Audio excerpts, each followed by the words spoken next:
This talk will give an introduction on how to search the literature. I will be discussing PubMed and the Transplant Library, which is a database that we developed at the Center for Evidence in Transplantation. So each search starts with a focus question, and I'm going to use this example throughout my presentation to illustrate how the different databases work, which is on the efficacy of everolimus versus no everolimus in kidney transplant patients. And each question can be framed according to the PICO elements. So there's an element for population, in this case the kidney transplant recipients, the intervention and comparator, everolimus versus no everolimus, and sometimes there's a specific outcome. In this case, it is only efficacy and no specific outcome. And then the next thing is that you have to translate this focus question into a search. And the idea is to keep it simple. So you only use 2 or 3 elements of the PICO. And don't over-define your search. By that I mean don't use too many elements of the PICO structure. In this case, I would translate the question as everolimus and kidney transplantation. And this graph nicely shows how the type of question influences the search results. On the x-axis, you can see the relevancy, and on the y-axis, the number of search results that are retrieved by the search. And what you can see is that if you ask a broad question, so you don't use too many elements of the PICO structure in your search, you get a lot of articles, but most of the articles will not be relevant. On the other hand, if you ask a narrow question, so you include more elements of the PICO structure, you get far less results, but most of the results will be highly relevant. And the type of question that you should ask depends on the aim of your search. When you do a systematic review, you don't want to miss out any relevant articles, so your search will be broad and you will have to screen through a lot of references. On the other hand, if you need to identify relevant studies for a brief report or a presentation, you may want to narrow down your question and include more elements, and that will result in less references to sift through. So PubMed has some interesting features, similar articles and cited by, which we'll explain in the next couple of slides. They also have an indexing system, which is called MESH, and an automated mapping process to the index system. They have links to free full text where these are available, and they also include the references that are published ahead of print. So there's a simple search box in which you can type in your search terms. In this case, everolimus and kidney transplantation. And then you see a listing of all the search results. If you click on a particular reference, you can see on the right-hand side of the screen the links to the full text articles when these are freely available, the abstracts and other details, bibliographic details of the record. If you scroll down a little bit, you see the 2 functionalities that I just mentioned, similar articles and cited by. So if you click on similar articles, it will identify articles that share the same concepts. Cited by are articles that have cited this particular article. And these 2 functionalities are very useful if you want to quickly zoom into a topic and quickly identify other studies that are highly relevant to this particular study. There's also an advanced search builder, so you can search the PubMed according to different fields. There's a long list of fields that you can select, and then you can combine the different searches to create a more comprehensive search. So far, what I've explained is searching using the keywords. The other way to search is using a thesaurus. And the thesaurus is also called a controlled vocabulary. And the controlled vocabulary of Medline is called MESH, which stands for Medical Subject Heading.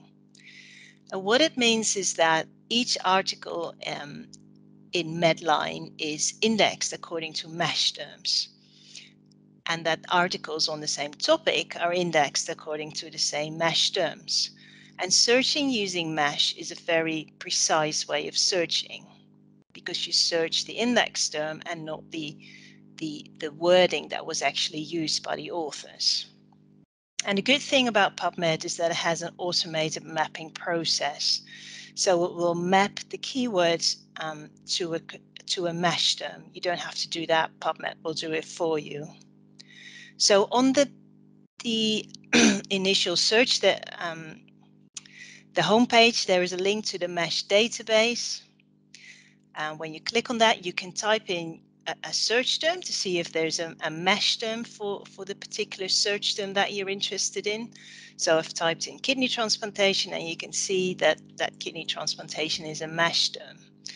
And below here on the screen, you can see the different entry terms. So it means that all of these articles that have used these terms will fall under the MeSH term kidney transplantation. So whether they've used renal transplantation, kidney transplantation, renal grafting, it will all fall under the same MeSH term. The other thing is that they've create a different subheading. So it means if you're only interested in a particular aspect of your MeSH term, you can select the appropriate subheading. In this case, I've selected immunology, and then you click on Add to Search Builder here on the right-hand side of the screen, and then click on Search PubMed, and it will only search that particular aspect of the MeSH term. Also here put everolimus. So everolimus is also a MeSH term, and it's particularly useful searching as a MeSH term for these drug names, because all the individual drug names that appear here all fall under the MeSH term everolimus. So you don't have to type in all these synonymous terms in order to identify all the relevant articles.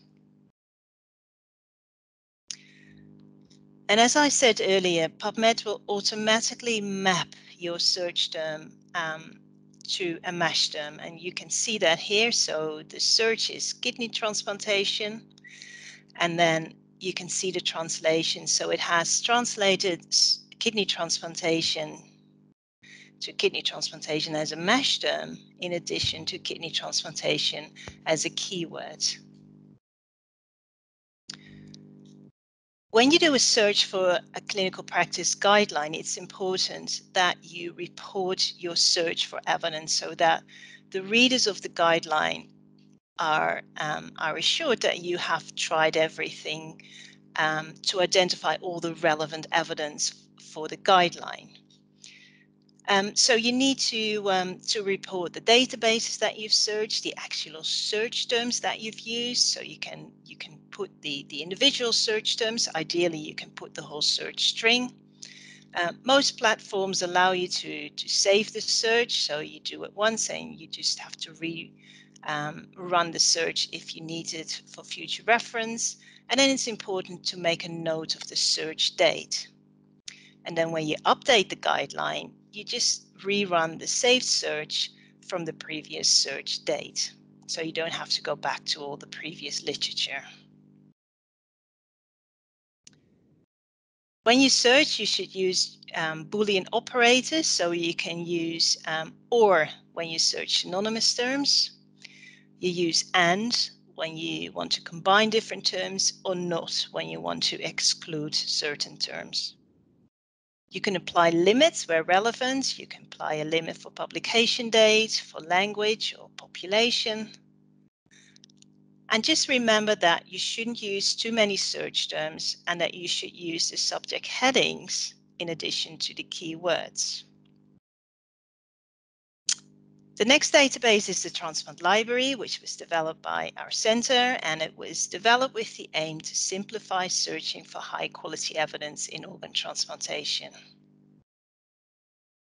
It includes all randomized controlled trials in solid organ transplantation from the earliest record in the 1970s, and these include full-text articles, but also Congress abstracts and ongoing trials. We include systematic reviews and meta-analyses, and clinical practice guidelines. Now, for the randomized controlled trials, we also include expert reviews. These are reviews written by international experts, and they write reviews on the clinical impact of a trial. So it's a brief paragraph, and they also provide a clinical impact rating, and any studies that are considered practice changing are highlighted. In addition, we write methodological commentary. So this is more commenting on the methodological aspects of trials. And we include a methodological quality rating. For this, we use the JEDAT criteria. So that includes the randomization, double blinding, and whether there was a description of dropouts or withdrawals. And in addition, we look at allocation, concealment, and intention to treat analysis. We also include systematic reviews and meta-analyses from 2008. We have a number of mandatory inclusion criteria. So there should be a focus question that defines the in- and exclusion criteria, and at least one database should have been searched. And in addition, either the methodological quality of studies was assessed and reported, there were sufficient details of the individual studies, or there was a description of the appropriate analysis. The clinical practice guidelines are identified from several sources. And then for some of the guidelines, we include agreed to critical appraisals. So that gives insight into the validity of the guideline. So for each agreed to assessment, we use 3 reviewers. So we have a clinical appraiser in addition to 2 methodological appraisers. They score the overall guideline quality. They score whether it's recommended for future use, and then they score the individual items of the different domains of the agreed to tool. The homepage of the Transplant Library has a simple search box.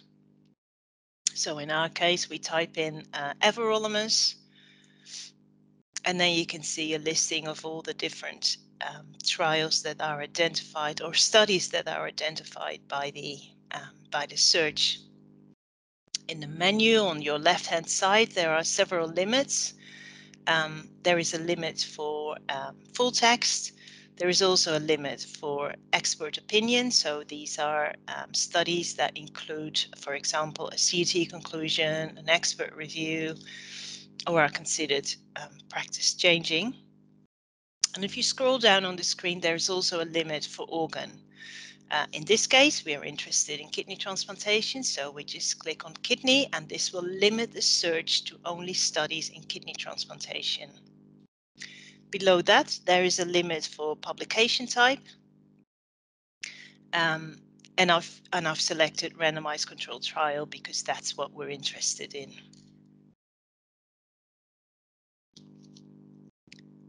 We also provide study details, so this is a brief summary of the study, and below that we provide the CT conclusion as I explained earlier. So this is a summary of the study looking at the methodological aspects of a trial. If you click on the record, you can see the abstract, you can see the CT conclusion, and below that you can see the methodological quality score that I explained earlier. Thank you.